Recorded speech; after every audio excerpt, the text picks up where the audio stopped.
Hi, this is Brady with New Vintage Film. I'm here with Cindy Gillman. We're about to watch the For Want of a Mother, that short documentary that I posted a little while ago. And we kind of wanted to do a commentary just to get some more inside details and also kind of give our thoughts on the process of what we went through to make the short. With this archive footage, it was all footage that was from your family. Yeah, my mother and father took this footage. What did they use? What kind of camera? They used an old Bell & Howell, it was the, looked like a little figure 8 camera. It's no bigger than this. Yeah. So they would just wind it up, and it was a new gadget at the time. Was it 8mm film? 16mm? It was tiny. Tiny, so tiny it wasn't film. 8mm. Tiny film, that's all I know. Yeah. So part of the documentary process, the reason I started this was because it was for a project for a documentary class that I was taking in school. Correct. And they wanted us to make a short documentary about anything. I think the requirement was it needed to be 15 minutes. So I, being a good student, made it 15 minutes, right? And now after watching it several times and seeing it where it's been, we realized it needed to be shorter just because it had a lot of fluff. And I rambled a lot. Yeah, well, you rambled a lot, and I wasn't very experienced. But now, 2 years later, we're more experienced. You've done more. I've done more. We've learned. So now we've made it shorter. I'm going to stop it here. This picture of you with the cowboy hat and the braids, everyone asks, is that you? Is that your mother? And I said, yeah, that's my mother. And everyone goes, she looks like an Indian. Well, that's interesting that you say that, because when that picture was from Survival in 1979. Okay. And that was a critical moment in my transition. Okay. So I do have to explain this. Like a transition from being a youth to an adult? not a life transition in physicality, but an emotional transition, a spiritual transition. Okay.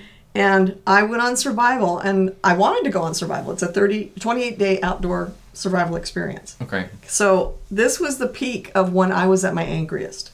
And I was just seething at God. I was just livid. How could you give me this life, and so forth. So somebody had snapped this picture, and it was right when it was a transition in emotional and spiritual for me, but it was a transition of coming out of the mountains down into the valley. So was this towards the end of the trip? No, this was right in the middle of the trip. Okay, so in the middle of the trip. So you're starving for I weeks. was changing physically, because I was 180 pounds and I was going down to 130 pounds real fast and not knowing it, not even realizing I was fat, of course. Right. But then, no, so it was physical for me, it was spiritual for me, it was physical for the whole group. There's 32 of us, and we were coming out of the mountains, and we've had plenty of experiences that were very dramatic. Right. Anyway, so it was a huge transition, and I was just angry, because the thing I was angry about, I didn't want to change. Yeah. I didn't know what the future held, and I did not want to change. So, yeah, so that's what that picture is. No, I'm not an Indian, and my adopted mom, first time she saw that, she goes, "Were there Peruvian Indians out there?" I'm like, no, so that's your daughter. Where was this? Was this in the wilderness of Utah? This was in Escalante, Utah. Okay. And this was for a college course. This was for a college course. That you paid tuition money for. I paid $300+. I had foot surgery so I could go on that thing. So, anyways, it was a big deal. College was much cheaper then. Yeah.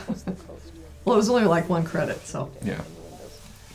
All right, so now you're seeing this piece of footage where you see my mom and dad, posit, holding 2 children. They had already adopted their son, and then I was 6 months old at that picture. So they were standing in front of the court.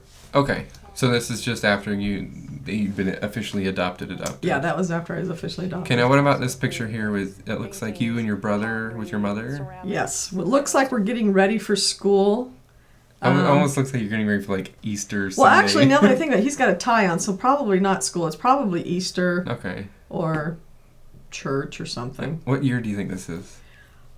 He would probably be 6 or 7, and I would probably be about 5 or 6 in that picture. Okay, so it's a pretty young. Yeah.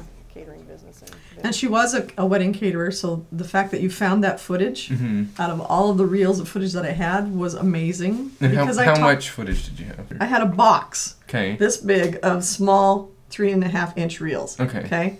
And then when they transposed it onto other formats, so I could put it on hard drives, I've got a stack this tall of reels this big.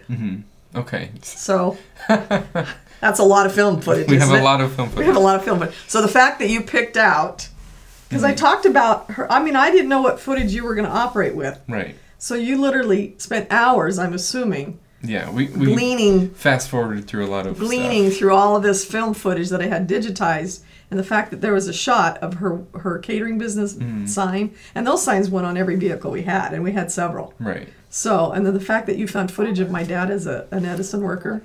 Yeah, that was kind of fun. I was excited. I wasn't expecting that. So. Yeah. So, and he was a lineman, so he climbed the poles. Climbed the poles, hung the power lines. Yeah. Repaired the transistors or whatever. Transformers. All right, so here we're sitting in my office with all my junk around me, and I've also had a lot of people ask questions about what's that glass G in the background, and I always tell them my mother made that. That's stained glass. They're like, "What's stained glass?" And I have to explain what stained glass is. No, I used to do stained glass back in the 70s. Yeah, it was a big popular thing. It was a thing with macrame and yeah. things like that. And it was, so this picture with the snow, me collecting snow, that was a rare occurrence in Lancaster. Yeah. It rarely snowed. Because you lived in the desert, right? We lived in the high desert. Okay. So high desert, no snow. Yeah. I just used the footage of the kids because you were talking about your youth and there wasn't many videos of you as a youth. So I think you said those were neighbor kids. No, that was the family that rescued me. Okay. So I was almost 19 years old. I was 19 years old, and they invited me to come and live at their home. Okay. Because my home was too dysfunctional. So you just found some old film footage that I had taken. Right. Because I had that camera. Okay. So, and what year was that, probably? That would be 1975, 76. Okay. So I was an adult. I had deep compassion for her, so I loved her. And that little voice in my head. So here, this piece of footage, we're sitting in my front room, explaining the question that you asked me, so the setting is just my environment. So in 1976, for this part, I remember asking you, how did you first find out, or how did you first start your search for your mother, right? And you go on to explain, that she had the paperwork, and then from there it kind of, you had a name, and you moved on from there. Yeah. But later in you saying you waited years and years, you kind of just pick and think about it and whatever. But so there was no methodical process that was outlined in those days. Right, because it wasn't a common thing. It wasn't a common thing to find your family. In those days, did they try and prevent children from meeting parents? Absolutely. All the records are sealed. Right. And which means what? What does that really mean? So it means original birth certificates are not available to us as adoptees. Okay. And so it's a tragedy. Are those things destroyed? No, they're not destroyed. Or they're just kept. Locked away. They're just sealed. Filing cabinet in a basement. In a filing cabinet, because literally when I went to go get my records in '76, after my adoptive mom told me my biological last name, showed me that paperwork that she had, it had on there Baby Girl Morris. Right. And I thought. And that was your legal. That was my legal name, Baby Girl Morris. Okay. And so here's an interesting. It sounds like a gangster name. Well, no, I thought it was. The only frame of reference I had of the last name Morris was there was a commercial back in the '70s of Morris the cat. Okay. And it was about a cat food product, So was that Morris cat food? It was Morris the cat. So the first thing that popped in my mind was this Morris the cat, and I said, well, that's a strange name because I didn't know anybody named Morris. Right. The last name is Morris. So I just had no concept other than to think of Morris the cat and this cat food. So it's kind of pathetic how the immature mind works. You could have been the queen of cat food. Yeah. You had no idea. Exactly. Now this footage here in the snow, where was that? I'm assuming Utah. It was in Lancaster. More snow in the desert. Okay. In the desert. That doesn't happen. But we went higher up in the desert. Okay. And I was with a bunch of friends. And my parents were in Brazil picking up my brother from his mission. And I was responsible for all the chickens at home in a residential neighborhood. So you left and went to the snow. So I left and went to the snow. I just thought it was fun because you're wearing your beanie and your overalls. And my overalls. Love my overalls. Sloshing in the snow. So. Oh, okay. So we're gonna back up a bit. There's a line in here. People a lot of times asked where we got the title. Okay. And for the longest time, I didn't have a title. I was just whatever. Okay. But then I was editing this, and I came to this part, and you said I think it says, we'll listen again. But he says you were looking for your mother. You didn't want any mother. You wanted my mother. And so that I was looking for a mother to love me. Right, your mother, a mother. But then I realized me. at that moment, I realized I wanted my mother to love me. Right. So from that, I thought, okay, she wants a mother, but you obviously don't have that motherly connection. So kind of the title comes from your search, for the want, because you wanted a mother. So the search was because of the want. Yeah. And then, later on you find the mother. So for want of a mother is really, the search caused by the want to find a mother. And the fact that you came up with that title was just very, very profound and very powerful, because I've never been able to put words to how I felt. Right. My wife asked me about this photo of you with the crazy beehive hair, and I was like, "Look, honey, it's a different time. That's not." I used that video because you were talking about getting married, right? And that was the most looked like a wedding-esque photo or video I could find at the time. And I think I actually was going to be in someone's wedding. Yeah, I think you said you were a bridesmaid or something. And you just had this massive do. The do. Okay, so on a more serious note, we're talking about what's causing you to want to find your mother, right? And you said it was loneliness, even though you're surrounded by people you love, right? Your family and whatnot. But you said it would just creep up on you, right? So pause that here. I want to explain that just a little bit. Because as you watch this piece, I start to get choked up around here, this loneliness, okay? So just to explain a little bit further about the loneliness, even though my adoptive parents are now deceased, both of them, and my biological mother's deceased, I still, at this day, I still experience that loneliness. It's not gone away, even though I'm been fully reunited. It's appeased it, but so you can call it, instead of just loneliness, it's a form of grieving. I never got to grieving for things lost, grieving for things lost, grieving for things not had. Okay. And so that's a good explanation for it. It's just very simply, I not that I live in sadness all the time, right? But I'm very sensitive, anyways. But I live with a certain level of grief because of things that I still wish for. Right. So I should just learn to grow up and let go of that, but that's really hard to do. Well, yeah, and it's been part of you for so long. Yeah, I mean it's part of being an adoptee. I think recognizing what it is, I think that helps a lot to know that, okay, I'm feeling this, but I understand why. Yeah, and that took a long time and a lot of therapy and an interview to get it out. Yeah. Which is critical. Right. Ebb and flow, all tied into loneliness. In the most recent re-edit of this piece, this section was a lot harder than I wanted it to be. I thought, okay, this, before I first made this edit, it was like, bing, bang, boom, slap it together, move on to the next piece. Because it was very, when I was first starting filmmaking, it was very easy. Because you're like, had a complete thought, a complete idea, right? And you were talking about finding this ad, right? And in the re-edit, I sit down, I'm sitting here with my wife, and you talk about this 1-inch ad, like, for 2 minutes, and you keep going like this with your fingers, describing how perfectly 1 inch this ad is for this adoption little group, right? And so, in the re-edit, we literally cut out, like, a minute of you talking about an ad that's only 1 inch, and you mention it very briefly. Well, but it was so funny, because I would play it, and I'm listening for parts of it, things that we can cut out. And you're always like, 1 inch ad, and this ad in the paper, it's 1 inch, and it was 1 by 1 inch, and it was hilarious. It just kept going, and I was just so surprised. It never occurred to me when I first turned it in for a grade.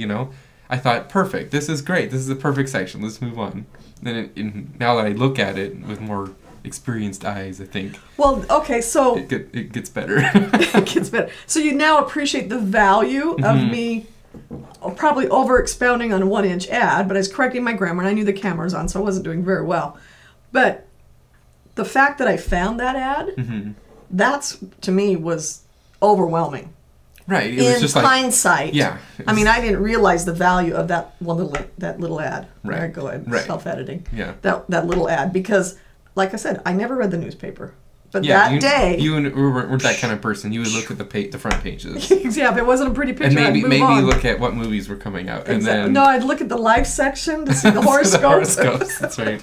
That was about it. Okay. So the fact that I read the paper and found a 1-inch ad, yeah, that was powerful. Fine. It was good. That was inspiration. Just a little production behind the scenes. Yeah. But this part was particularly fun to edit. We just laughed. Well, and you have a whole different set of eyes than I do when it comes to film editing, and I get that. But like I said, being able to talk about the story and how it came about is really huge because of the impact it has now when it's all put together and all the editing's done. Absolutely. How it impacts other people. Yeah. And we're switching back and forth between two different interviews. This first interview with you in the camo hat and the green T-shirt. All right. This the one T-shirt. Crew T-shirt. This interview was I think we did it for maybe 30 minutes, 40 minutes. And you know, and I wasn't sure what to ask you. I had just come from class. And it was a last minute thing. I had a few, yeah. I just had a last slap some things together. I wrote down a few questions on a piece of paper. Right. And I really didn't know what to ask you. And I wasn't prepared because I didn't dress up, so it was literally off the cuff. It was. It was off a cuff. And we're literally sitting. You like we just slapped you down into your office chair and we just went. And it turned out really well. I think by doing it so impromptu, I think we had better reactions from you because you didn't know what questions to ask you. But the second interview where you're in your living room, you look a little more dressed up. I think that was the first one. No, that was the second one. The blue shirt? The blue shirt. That was the second one? Oh, I thought that was the first one. Yeah, that was the second one. I think because I asked you similar questions and I knew I needed to fill in more details with certain things. Oh, okay. I think you kind of already had answers in your mind, so those answers were a little more drawn out. Yeah. These ones I think in the camo hat are a little more heartfelt, but we needed the explanations from the second interview that to explain situations and whatever like that. So little filmmaking behind the scenes. Yeah. In this new recut, I put those subtitles on, which I thought was good because we couldn't understand the question. Yeah. Because I was behind the camera. This picture. This picture here with Sylvia in the red striped shirt. Yeah. That where I'm sitting there in the background. Mm-hmm. But I literally just sat there and waited for them to allow me to come and sit by her. So you were just visiting, and your brother and... Well, we had arranged the visit. This was an intentional, because he had to come from another state. Right. And then I had to drive from Arizona to California. Mm-hmm. And I literally just wanted to see her. Mm-hmm. I had no idea what I was going to say to her. But the fact that I was so calm and sat in the background like, oh, okay, I get to see my mother. And, that was just bizarre. So when, I don't know who took that picture. It was either the fiance or my husband, Blake. I don't know, but I was very calm. Mm-hmm. When I think about that now, I'm just like, wow, how could I have done that? I really like this footage of you talking here together, and this is the same footage. But you see her smile, you see her, crack up, and she was funny. Inside, I was very calm. Yeah, she was funny. Very respectful, and I thought, okay, and I didn't think she was mentally ill at all. Yeah, I really didn't think she was mentally ill. I just thought they've got the wrong... Of course, I wanted to believe everything. I wanted to believe the perfect thing, but... Right, the ideal situation. But she does look very happy. She was very happy. And that was the one thing she kept asking me. Are you happy? Are you happy? Am I happy? She was concerned about you. She was concerned about me. Did she recognize that you were her daughter? Yeah, she did. She didn't remember the birthday, but she knew that she had given birth to a baby girl. And then she just believed. I mean, I didn't have to show her my adoption file because she couldn't see it because she had cataracts. Right. But I just walked into her life and she knew I was her daughter. We just hit it off, I mean, she didn't have any defenses and she wasn't angry, and I mean, she could have done anything. It was the perfect moment for the perfect scenario of her scenario. Right. I couldn't rewrite it any other way. Not that I would want to or try to, but I just can't imagine it being any other way. It worked beautifully. I didn't freak out. She didn't freak out. I accepted her. She accepted me. And everybody else around was like, wow.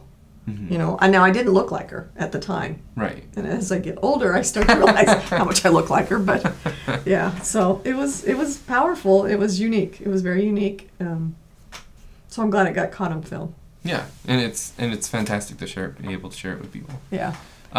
Okay, at this point in the documentary, you've met your mother. You've done all the searching. That was on the 20th of October. Okay, and we immediately switched to meeting Laura Jane. Well, it's the next day. Okay, so in the documentary, we're now meeting Laura Jane. Right, the next day. And who is Laura Jane? Laura Jane is my older sister, 7 years older than me. And then the very next day, after meeting your mother, after having that fantastic experience, you're going to meet your sister. Uh-huh. Okay. Tell us a little bit about that. As we're watching this clip is every time I watch it is hilarious. Am I repeating myself in this clip right here? You repeat yourself because she asks you if you want to smoke a cigarette as she drags half the cigarette in one puff. I've never seen anybody smoke a cigarette like a joint. But that was her history. Yeah. It was really funny. And I've met Laura Jane several times. Yeah. She's very funny and very, very animated. She's very much like you. even through mental illness and age, she is very, very much like you. Yeah. We look a lot alike. Very much alike, yes. We look a lot alike. So tell me, I don't smoke cigarettes like a joint. Well, you don't smoke cigarettes. I don't smoke cigarettes. In this documentary, you're talking about how you knew because of the paperwork. Did you know through the paperwork that they were so close to each other, like in relation to like where they were staying? No, not at all. How did that process? How did that setup happen between meeting your mother and finding your sister? It was all because of my brother. Oh, so because of your brother, you knew? Yeah, you knew all this information. He had to give me addresses. I didn't know where these facilities were by address. So that's how I knew that they were only 10 minutes apart. But I didn't realize it because it's California and the LA freeways, I didn't realize it until I got home and I mapped everything out and I realized, oh my gosh, they're 10 minutes apart from each other, different cities, and they both thought that each were dead.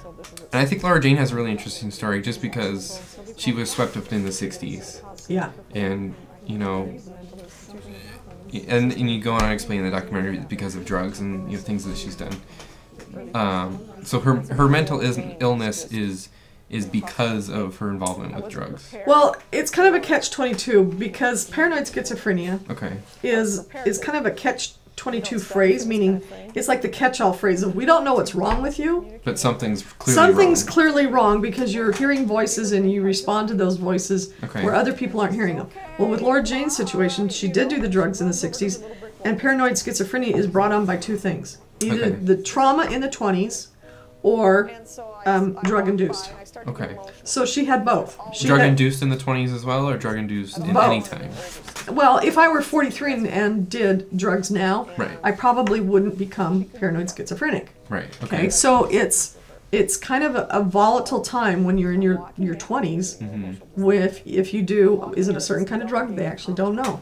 So if you do enough damage biochemically, however that responds, you're messing with your brain.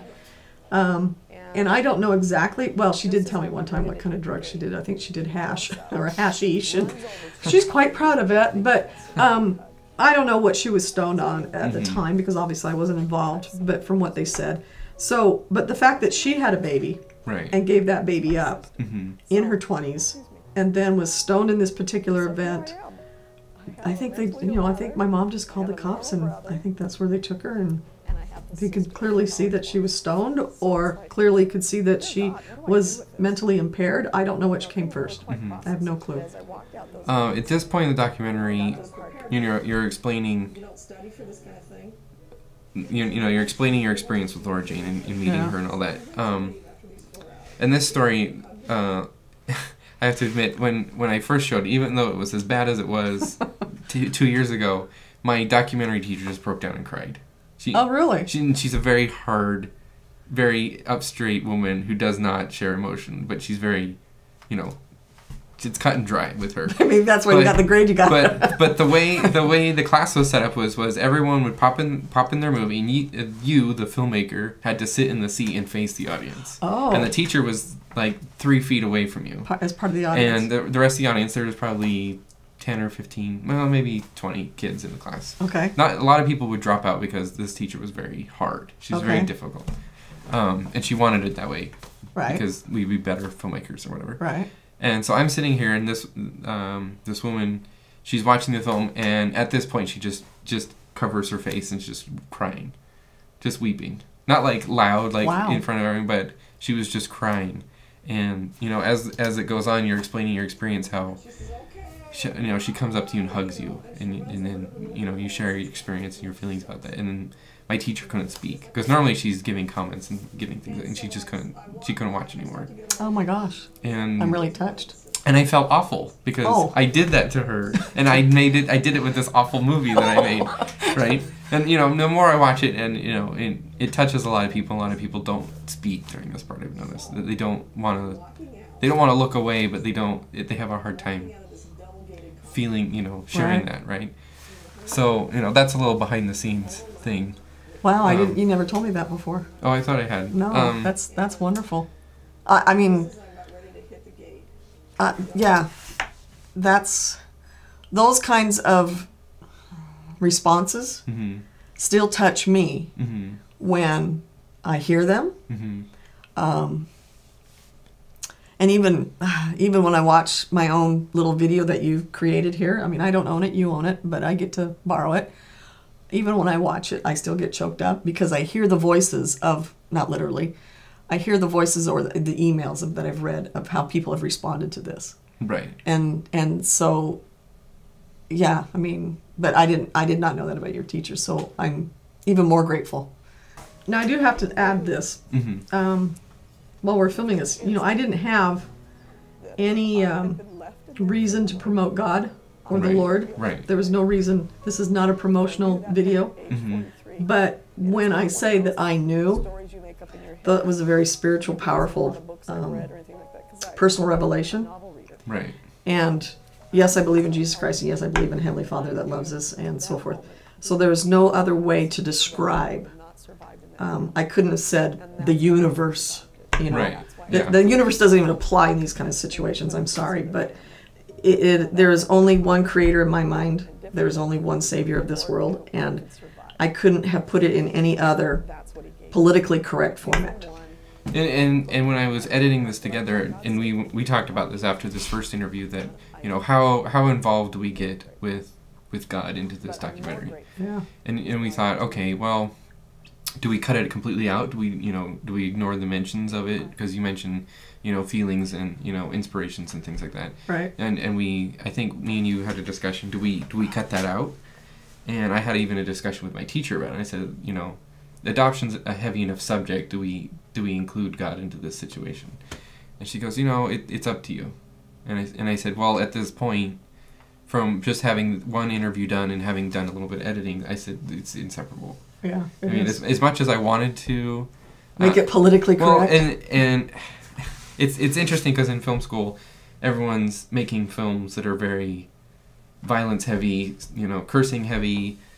They're trying to write the best scripts that they can, which are always apparently murder and violence and all those things. And I wasn't interested in those things. And kind of when the documentary came up, I was excited about it because it was something that I obviously can deal with and can understand because I have this different experiences than my other film student friends, So I sat down and I thought about it, and I thought, if we're going to share your story, we're going to share your adoption story, I know from experience, in experiences with you that we could never ever separate those two because they're too intertwined. Yeah. Because obviously there's influences from Heavenly Father, guiding your life, guiding, all these things. But also, you couldn't give the film justice and give the subject justice without mentioning that. Right. So I think, and the funny thing is when I showed it to the class, no one even flinched, no one even, came up and asked questions later. But I think because everyone knew, I think they felt the same way I felt, is where you couldn't separate them. Good. So I mean, I'm glad. Yeah. So I think it was nice for have people to see that and to know that, but to know that they're, and it's okay to put God into film. Yeah, it was okay because it wasn't like a preachy video. It was a video that was about you, and that's it's real. That's a part of you. So I mean, I can't like scalpel that away. So no. So anyways, I put this in kind of at the last minute. I put this photo again of Sylvia. And I said this film with the dedication. This film was dedicated to Sylvia Morris, and then my grandmother. So I thought that was great. I put that in at the last minute because I kind of felt like because it's a documentary about you, and you're obviously my mother. Snort. Thank you. So you're my mother, so snort.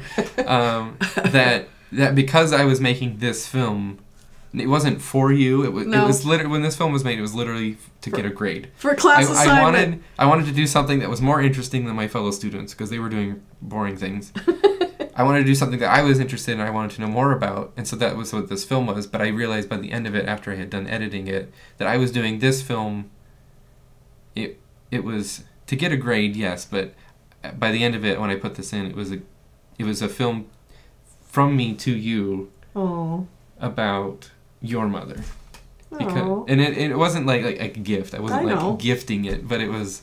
I realized that a nice because of all these experiences. Yeah, because of all these experiences, that you became the mother you are because of everything, all these experiences, which obviously in turn affects me because I'm your son. Yes. So I wanted to put this little dedication in just because I wanted you to know, everything you've done is obviously for your children, for everyone. Everything's for my children. So I rolled credits, and I asked you, with this interview, I asked you, do you want to add anything else? And you add this beautiful little clip about adoption and how much God has affected you. And I thought it was a nice kind of well-rounded ending. But a lot of this footage is footage that I found from your parents. My parents' and collection. It was all super fantastic and amazing. I was like, I have to put this in. So this is from Knott's Berry Farm. Knott's Berry Farm. And the funny thing is, like, I've been to Knott's Berry Farm recently, and it looks very, very similar. It hasn't changed. And the chicken dinner hasn't changed either. No, the chicken dinner hasn't changed. So there I'm probably 5. Yeah, with the pigtails, of course. The little braids. Anyway. Clueless. I thought it was a nice, well-rounded, good feeling. So let's do a quick wrap-up. Okay. I just want to thank everyone for sitting here and listening to us ramble for however long. But this has been For Want of a Mother. I'm Brady with New Vintage Film. I directed and edited and shot all this beautiful footage. It's okay. Where can we find you on the internet? Well, I'm Cindy Gillman, the mother of Brady, and I can be found on rangerlady.org, and also I'm all over Facebook, Cindy Ranger Lady Gillman, or you can go to the Ranger Lady Facebook page. And if you like the video, go ahead and leave a like or a comment below, and we'll have some more for you. Bye. Thanks.